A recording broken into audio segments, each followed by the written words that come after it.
Hello and welcome to Destination Draft Day, your one-stop shop for all things NFL draft, college football, and just NFL talk in general. Nick Durst and Michael Rochman here. We are ready to talk about everything going on in the NFL, whether it is the final weekend of football, the Black Monday of firings of some of the head coaches, and I'm sure we'll have plenty to say regarding that, and really just anything in between. So make sure to leave your comments in the comment section if you have anything you want to discuss or have us discuss. If you have any questions, we'll be more than willing to answer it. Our playoff predictions will be on Friday, but we're still very much willing to talk all things playoffs and really kind of open the floor. But first and foremost, to open the floor, Nick Durst, how are you doing today? Michael, the NFL season was the regular season's over. Week 18 had a lot of excitement and drama at the Sunday Night Football game, and now everything is set. So I guess we could talk about that first, and then we'll get to the college football playoff. But earlier in the day yesterday, the Jaguars pull off a huge victory over the Colts. This was tremendous for Trevor Lawrence moving forward here. Next year, Travis Etienne will obviously make his debut if he's healthy. So good for the Jaguars to end things on a high note. And we'll be talking about them quite a bit because they're on the clock, Michael. They are number one pick in the draft. So they win. They're winning, and they're like, now we're going to get the number 2 pick. Well, not so fast because Dan Campbell and his Detroit Lions pull it off. They beat the Packers. Rodgers obviously sat after a while, but what'd you think of Jordan Love in this one? If I'm a Packers fan, I am really just doing all I can to make it known that, we want Rodgers more and more because I don't think the move is going to be worth it. Jordan Love is fine. I think there's some decent moments and decent tools, but ultimately there's still a lot of errors in his game that I'm just not sold on in terms of just buying into the Jordan Love era for what's next for the Packers, or at least perceived to be next. All right, we'll see what happens there. It's going to be a big offseason storyline, of course. So then you have the Steelers beat the Ravens 16-13. So they find out the Colts lost. Now there's a good chance they are going to get in, unless, of course, the Raiders and Chargers tie. And I think we're all rooting for a tie last night. And I think it was going to be a tie. Rich Bisaccia was just running the ball, running the clock out. And then Staley calls a timeout. And I think that kind of angered Richie B. And he said, you know what? We're going to kick the field goal here and win it. And you guys are going to go home. What an exciting ending, though, to that game. Then Herbert was tremendous. So they had like 10 fourth down conversions or something crazy. But your thoughts on how that ended? Yeah, I think that the situation for the Raiders, I think, is they were content with the tie. And when the Chargers called the timeout, they started to kind of be concerned that maybe if they get stopped on third down, then the Chargers would call a timeout again and then try to kick a field goal themselves. So they said, okay, well, then now we got to score because we can't leave our fate up in the hands of the other offense. So, that's really kind of what I think happened. I think Staley, I don't blame a coach for, in his mind, doing what is necessary to win the game. But I do think it was the wrong move to call a timeout. I think the Raiders were content just trying to keep it safe, make sure they tied, and just live to see another week and made playoffs. Whereas, once the timeout was called, they really kind of ran the ball, got in field goal position, and then took the field goal to win the game. So we'll never know truly. I mean, I guess we probably will, like 5-10 years down the line, whenever people are willing to talk about it, and it's this documentary moment. But we'll probably not know for a while if the Raiders were truly okay with tying or if they were planning on winning the game. But it was a tremendous finish and really a wonderful flex game to primetime because it ended, just as great as you would want it. Yeah, on the East Coast, it ended Monday morning, so a little Monday morning football. But how do you not give Rich Bisaccia a chance to coach the Raiders next year? They're going to play this week, so you're already going to be behind the 8 ball when it comes to interviewing people for head coaching positions. So unless it's like Harbaugh, I don't see anybody that's certainly a better option than him, and he led the team to the playoffs. Yeah, I think that's going to be the mindset of the Raiders is during this playoff run, the owner's probably going to, put a few whispers out there to some of his ideal candidates, the top guys, the absolute, just priorities for them. And if they can't land them, then they run it back. But if they can pull a Harbaugh, or if they can pull someone that they think is just a program changer, a franchise solidifier, then they're going to make that move. So, I mean, obviously they could just give Bisaccia another chance because he's kind of earned it. But at the same time, I wouldn't be surprised if they're kind of playing it on both sides right now and saying, look, we're fine running it back with this coach, but if we can find someone that we think is going to really be a home run higher, then we're willing to do that as well.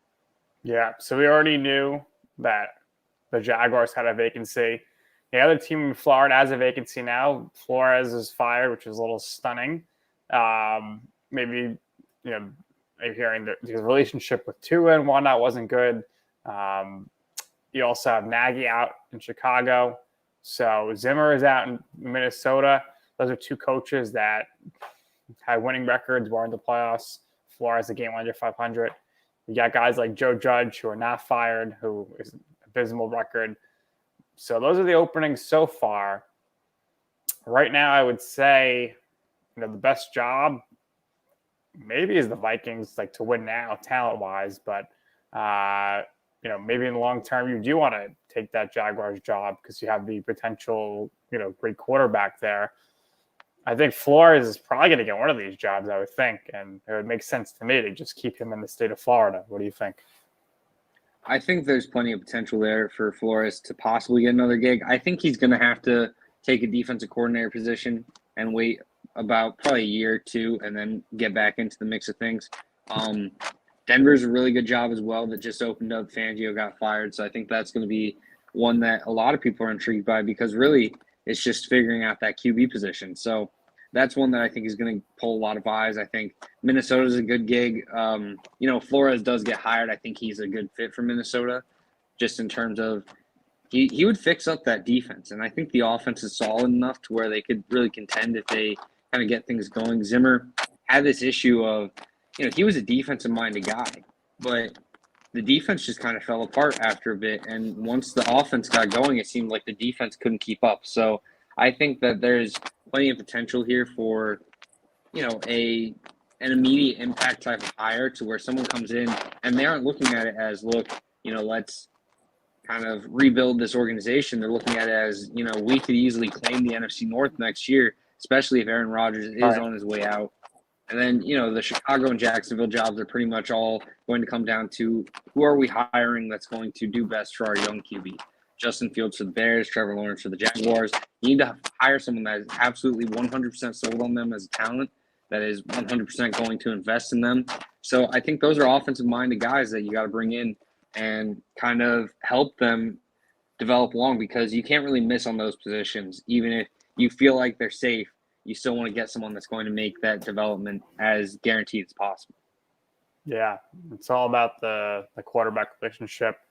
And, we saw that with, how the Cardinals, they brought in Kingsbury. He wanted his guy. They got Murray. They've been successful. But the Cardinals blew a golden opportunity yesterday.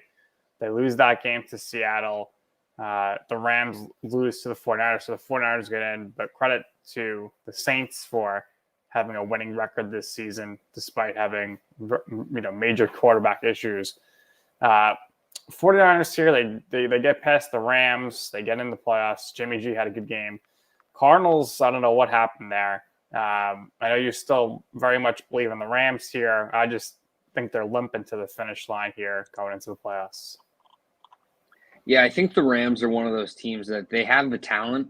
It's just, can they convert that into a playoff run? And that's really going to be a total coin toss, really.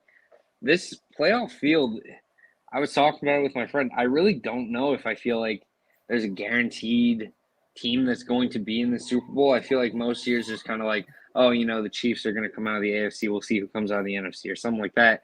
But this year, I mean, there's not a team on either side that you're saying to yourself, oh, if they don't make it, I'd be absolutely shocked. Like, there's plenty of teams that can contend. There's plenty of teams that maybe you feel like aren't necessarily legitimate contenders, but I think there is certainly a open possibility for plenty of different teams to make it to that Super Bowl. Yeah, I think obviously the Packers are probably the favorites to get to the Super Bowl at this point. You got to put the Bucs right behind them. They looked great yesterday. Gronkowski's playing at an all-time level, but they did play the Panthers. So, you think the Panthers regret traded for Sam Darnold at this point, Michael?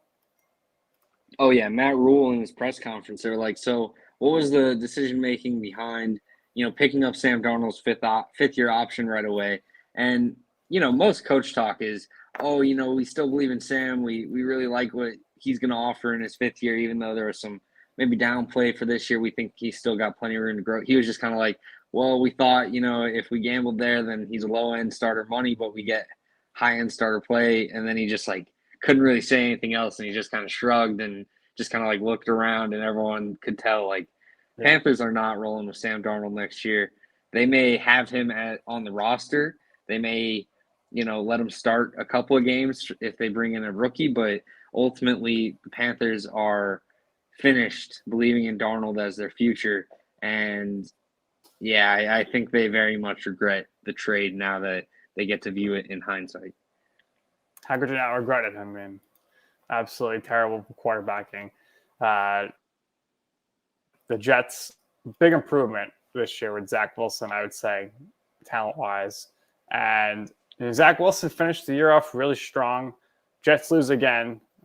Bills win the AFC East.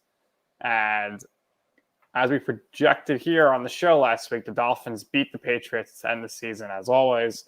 Now those two teams are going to play each other in their rubber match. But overall, the AFC East, 3 teams over 500. Not many people saw that coming, but solid job out of the AFC East. Yeah, and this is a lot of organizations that Buffalo's probably going to run it back next year and be very good. The Patriots are going to mostly keep the same roster. The Dolphins are a very young team that's going to continue to grow and contend for a playoff spot.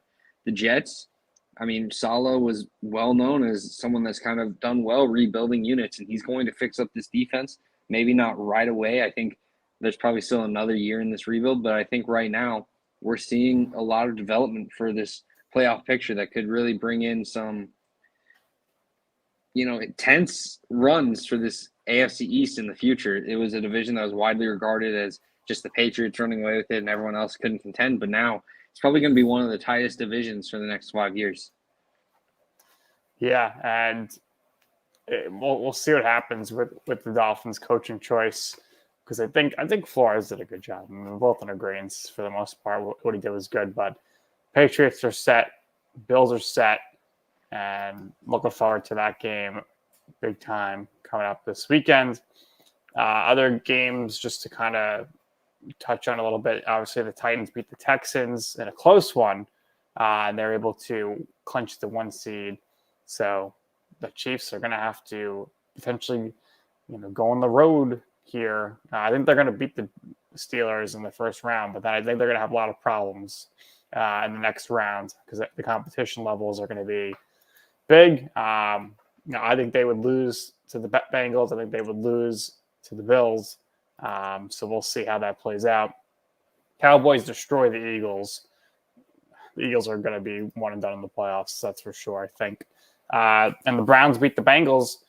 I think the Browns, along with the Ravens, just had really bad luck this year, injuries and COVID-wise, because those 2 teams to me are playoff teams, and they just ran into some really bad luck. Yeah, I mean, the Ravens almost got in even with Tyler Huntley at QB for these final weeks. So they were very much contending, and I think they'll be back next year. Lamar Jackson, hopefully healthy all season, will be huge for them.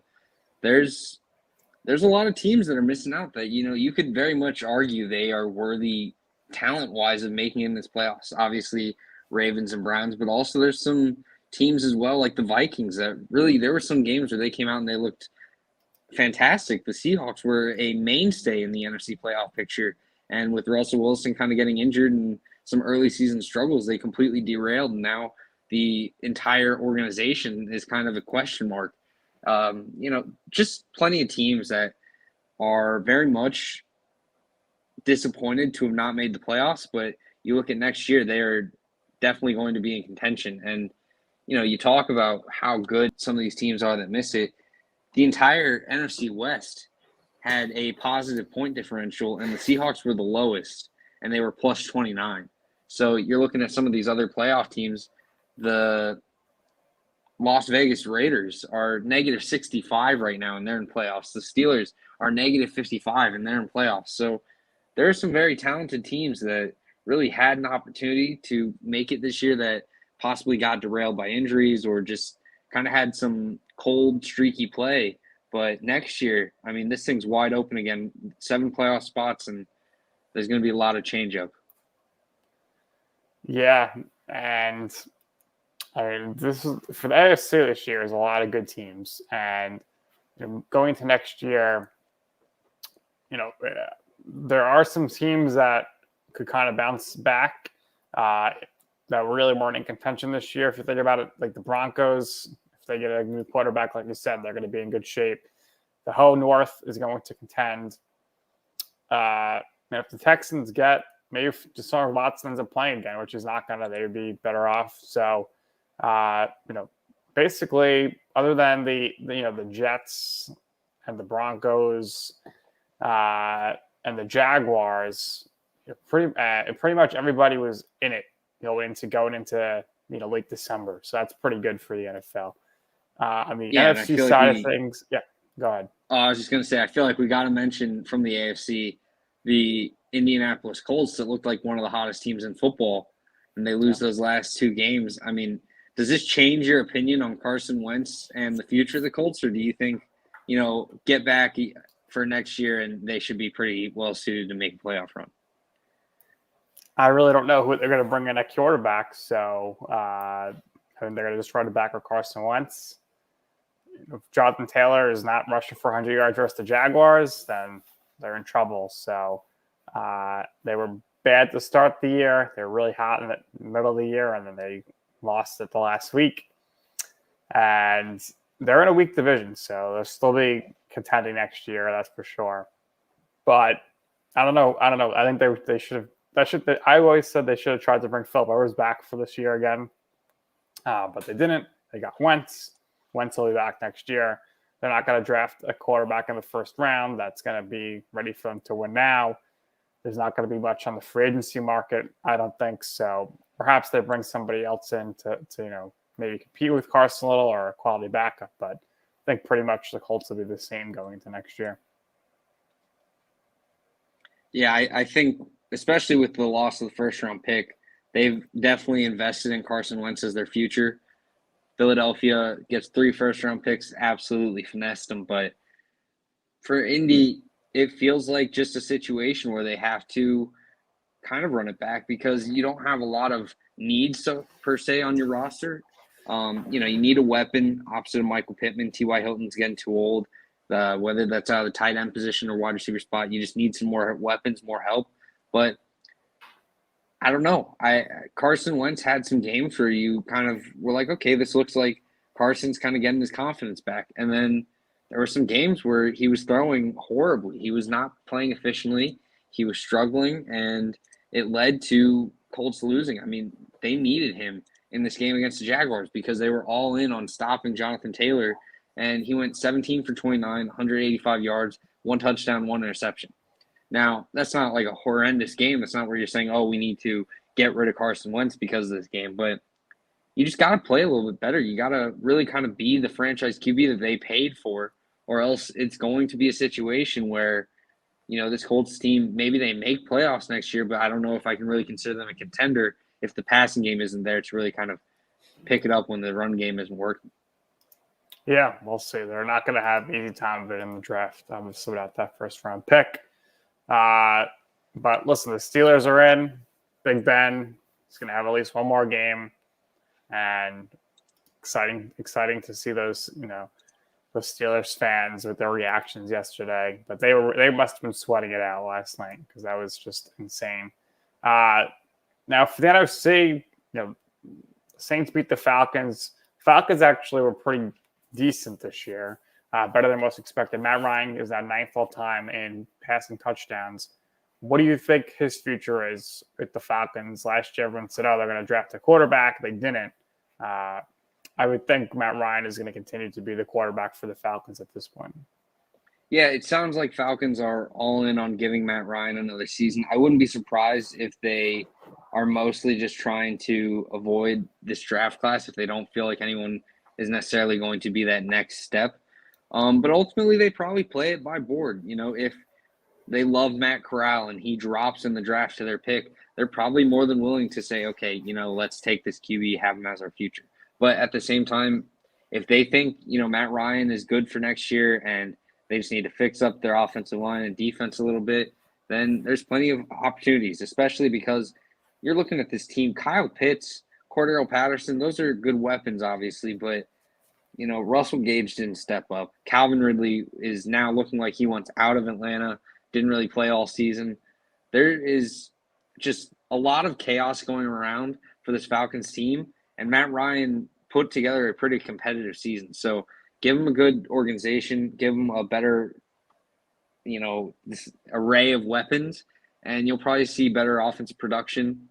And, my big thing for Atlanta is I get rolling with Matt Ryan. I just don't think that this roster is anywhere close to contending. So they're in this weird middle ground of possibly getting in as a fringe playoff team and also just probably never actually going to get far in playoffs. So it really comes down to managing their cap, and their cap situation is extremely weird too because of how much talent, how much money they had tied into the old contending team of Julio in his prime and Roddy White and all those great pieces like that era of Falcons. So I don't know what I would do if I were Terry Fontenot. I don't know how I would go about it if I were him or Smith. And it's going to be a very interesting situation for the Falcons. I think they're going to run it back and then hopefully, try to kind of rebuild as they go. But it's one of those teams where I would probably feel least enticed by their roster just because of how much needs to be changed, in my opinion. Well, I think if Matt Ryan was available by trade, he'd cause, there'd be a lot of interest, like we saw with Matthew Stafford last year. So put Matt Ryan on a fringe team, like, I guess like the Broncos, like keep saying, definitely would be a big increase in talent and leadership. That's for sure with a guy like him. But yeah, well, like I said, we're going to give our predictions on Friday as we know that the playoffs are going to be starting. We're about to do the last rookies of the week for the regular season. But, Zach Wilson, I touched on it earlier, but, his first 6 games before his injury, 4 touchdowns, 9 interceptions, comes back his last 7 games after the injury, 9 touchdowns, 2 interceptions. So that's definitely what you want. His top 4 wide receivers have been out. The offensive line is a mess. So overall, I think Zach Wilson showed a lot of flashes, and you can see why it is he was drafted second. And again, Trevor Lawrence had a good game yesterday to end the season. We think he's going to be okay. Mac Jones obviously is in the playoffs. Jury's still out on Fields and Trey Lance, so we'll see how they go about it, as next year they will most likely both be starting. However, if Jimmy G keeps winning, it's going to be very difficult for the 49ers to move on from him next season. Yeah, I think we'll see Jimmy Garoppolo moved on for like a second-round pick, maybe third. And those are the situations with teams like Denver, teams like Pittsburgh. There's some teams that are definitely positioned to trade for a veteran QB, and if they can't land, the Aaron Rodgers or the Russell Wilson or the Deshaun Watson, then they may look at someone like a Jimmy Garoppolo who has gotten his team to a Super Bowl and can kind of right the ship well enough to get them there. So I think that's going to be the case. And for rookies of the week, I didn't get the graphic done, so I'm gonna postpone that to Friday, and we'll also have Rochman's rookies of the year as well for the regular season. Little award show with our predictions. Yeah, absolutely. What do you think about MVP? It's got to be Brady or Rodgers. Very close. I think they'll both get a lot of votes, and we'll have to just wait and see who wins it. Yeah, I'm going Rodgers. I'm really intrigued to see what happens with the Offensive Player of the Year. I lean Cooper Kupp. I think Jonathan Taylor had a great season, but Cooper Kupp was absolutely dominant, won the Triple Crown as a receiver for the Rams, and really just was a tremendous player overall all season in a multitude of ways for this Los Angeles offense. No doubt about that. All right. Now, I wanted to kind of see something here, which is that, or go over a stat I saw today, which is that these are the records of the playoff teams when they're facing teams with winning records. Okay, so the Titans are 8-3 versus teams with winning records. Packers 5-2, Bucks 6-3, Chiefs 7-4, Cardinals 5-3, Raiders 6-4, Bengals 4-3, Cowboys 5-4, Bills are 500, 49ers are 4-5. The Rams are actually 3-5, which is terrible. Patriots are 3-7, Steelers are 2-6, and the Eagles are 1-7. That means they only won one of their games this year versus a team over 500. So based off that, you would say the Titans, Packers, and Bucks are most well equipped for the postseason here, and the Chiefs as well. But it's interesting how these playoff teams just beat up on the bad teams. Yeah, it felt like there were a few different teams that kind of benefited from a bad schedule, and that happened for teams like the Dolphins as well that didn't make it. But man, I mean, there's just a lot of teams that kind of just took advantage of a weaker schedule and kind of got right because of it. I mean, Indianapolis was another team like that where they were beating up on teams that were not necessarily playoff teams, and they were just able to kind of get in by taking advantage of those situations. But yeah, I mean, now is all that matters, I guess. So really the focus goes on to, can you beat these teams when the playoffs are actually here? But definitely think that the advantage lies with those that have kind of taken care of business all season rather than the teams that are just getting by on wins against teams like the Jaguars or the, like New York Giants. Absolutely. And lastly, of course, GMs are getting fired as well, but Dave Gettleman was not fired, Michael. He was retired. He retired, but they're already reaching out to some people. They reached out to the Chiefs to interview Ryan Poles, and they also reached out to the Bills to interview Joe Schoen. So we'll see if they end up going out of the house. I hope they do. I think if they do get Joe Schoen, maybe he's going to try to fight to get Judge out of there. He probably want to bring in Brian Daboll. And I think if that's the case, he's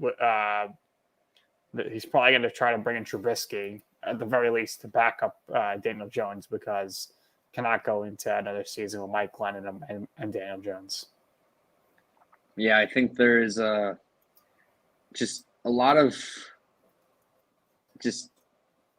I don't even know how to explain it. Just they're sitting on their hands in New York, and I don't agree with the move. If you want to ride with Judge, that's fine, but I feel like you gotta make a decision between Judge or Daniel Jones, kind of diagnose which you think is more of an issue. And I think there's potential for New York. Like, if they were to bring in Rodgers, I would definitely think they're a playoff team. But, I mean, there's some focus that needs to happen for this roster to kind of get fixed up and make those strides, because right now you're sitting on a team that is at best a fringe playoff team. Like, you need to be operating under the idea we're trying to make this roster into a Super Bowl contender. And whether that is making the necessary moves to kind of rebuild the roster or making the necessary moves to push them into contention, you need to do that. And right now, running it back with Daniel Jones and Joe Judge doesn't do that at all. Yeah. We'll be tracking this throughout the offseason because they have the 5th and 7th picks. So a lot of stuff going on there. But for the Jets, a crushing victory for the Seahawks to drop their second pick a little lower. That it was going to be like top 6, but it's not. So we'll see. New York's going to control the draft, that's for sure.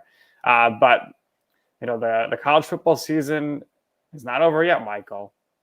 The last game is tonight. I know you'll be locked in. You think it's going to be over a 4-hour game or under 4 hours? Ooh, I'm going to go. When did it start? I'll say under 4 hours. Is it still at 8:45? I believe so, yeah. 8:45 Eastern is the start time, I think. Let me pull it up. But I'm going to say under 4 hours, or it starts at 8 Eastern. And 8. It'll probably be like 8:15 because they always start a Yeah. little later. But I'm going to say under 4 hours. I think that they'll get it in about 3:34. That's the official prediction. All right. I'm gonna go 4 hours. I'll say they hit the 4 hour mark. The game ends after midnight. We'll see what happens. Which of the broadcasts are you gonna check out? So many different types. Yeah, I'll probably just be on ESPN, but wouldn't be surprised if I'm switching around, just seeing how I always each one. I like the coaches room one. We usually check that one out. There's going to be Anish Shroff, who does a lot of play-by-play for college football as well. My podcast, right? He's doing something, so we'll check that out. They used to do like the Manning cast, but they're not doing that anymore. People watch the game. I'd watch that. And you have the radio calls and whatnot. So this is your time to shine, Michael. What are you looking for tonight as far as what players you want to keep an eye on, and how do you see this one shaking out? Yeah, so this is a national championship that is going to be highly touted, the SEC rematch, and I think a lot of people are under the impression that this is just going to be a game where Alabama just dominates again. And there's certainly the possibility, but ultimately, I think this is going to be a much better matchup. The big storyline that you have to follow is the quarterback position. For Alabama, Bryce Young is probably going to be the number one pick, not this coming draft, but the year after. Very highly talented. Reminds me of Deshaun Watson. I think he's a little bit smaller, obviously, but there's a lot of similar tools and just ability to just win as a passer. The prospects that you need to keep an eye on for Alabama in regards to this year, the big one is Evan Neal. On this offensive line, Alabama's going to have to deal with a very deadly Georgia defense. And I think guys like Evan Neal, guys like Emil Ekiyor, guys like Chris Owens, they all need to step up and make sure that they keep Bryce Young as relieved as possible. But Young is a very mobile QB who's going to be able to move around, but he's going to be better with more relaxed abilities. And that's really the case for Alabama. If they can control the offensive line, control the trenches all game, then this is going to be a very big performance for them. Brian Robinson is another guy to watch, the running back for the Crimson Tide, who really just had a career day against Georgia in the conference championship. Just an absolute dominant performance in the playoff matchup against Cincinnati as well. Brian Robinson is someone that – or no, he didn't dominate against Georgia. He dominated against Cincinnati, but he's a very solid back, someone that's kind of dependable. A lot of people kind of underestimate him because of the just long line of successful Alabama running backs. But I'm telling you, Brian Robinson still has plenty of love from the NFL. Think of guys like Damian Harris that were also thought of as like underachieving backs at Alabama, and they're still starters in the NFL. So Brian Robinson Jr. got to keep an eye on. Probably still going to be a very high caliber player when it comes to just serviceability in the NFL. Obviously, at wide receiver with Jameson Williams, he's the star to watch at wide receiver. He's an absolute speedster. With this Georgia secondary, there's plenty of coverage, but they struggled to keep up with Jameson Williams' foot speed.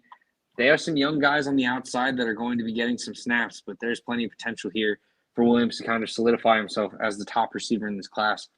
Flipping over to the other side of the ball, Jordan Battle is a guy that is just an absolute beast. Byron Young, Josh Jobe, Jalen Armour Davis, and Henry To'oTo'o.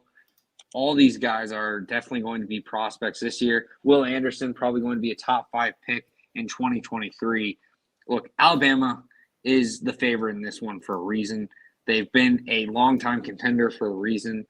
If you are looking for just absolute talent to fill the field at the college level, then Alabama, Georgia doesn't really get much better because both teams are extremely filled.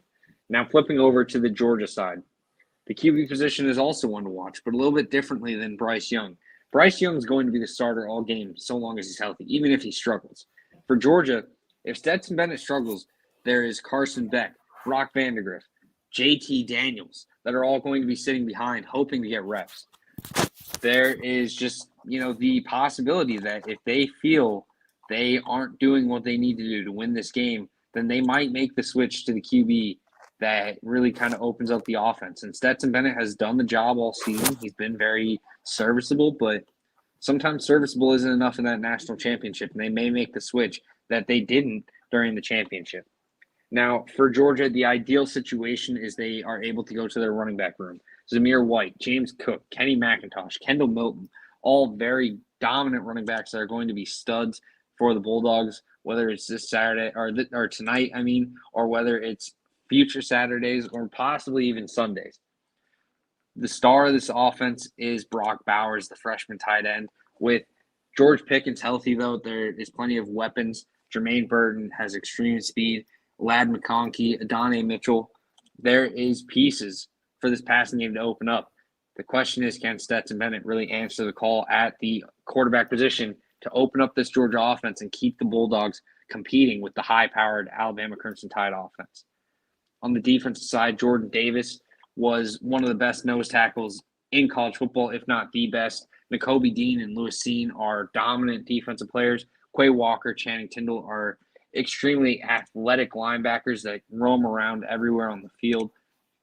The big question mark for this team is, can they get the secondary really going at the full force that they are capable of?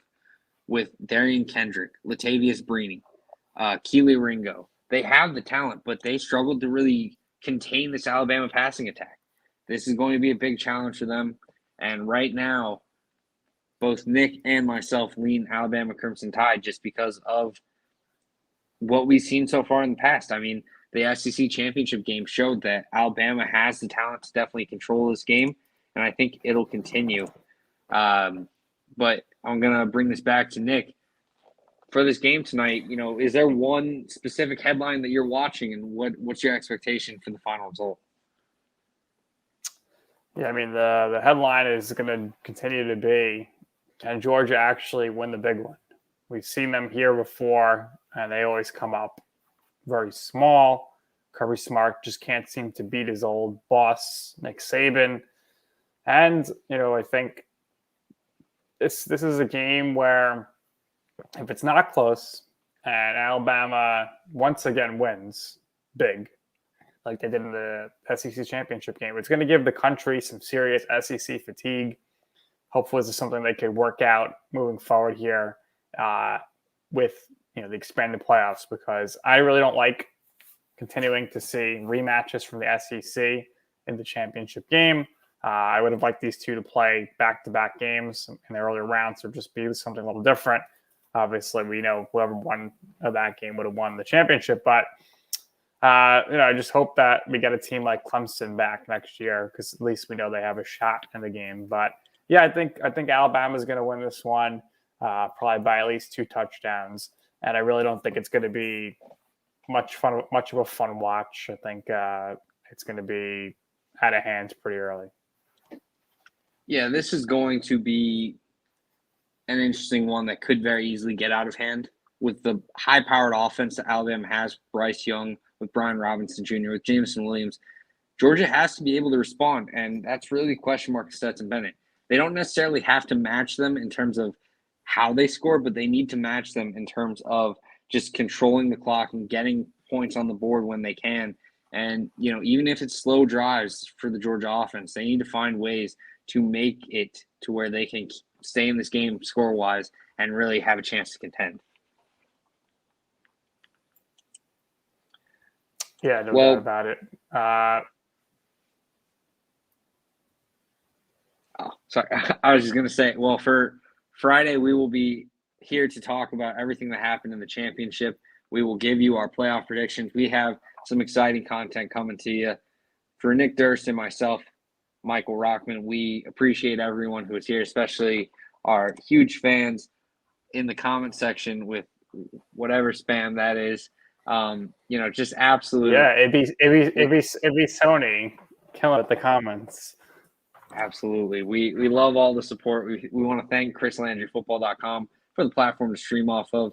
And, we'll see you guys soon, but really enjoy tonight's game, and then we'll come to you with our yearly awards for Destination Draft Day, Rochman's Rookies of the Week for Week 18, Rochman's Rookies of the Year, and we'll start diving into the draft, especially as playoffs kind of continue to unfold. So stick around here on Destination Draft Day. We got some great content coming to you, but until then, enjoy your week, and we'll see you then. Peace.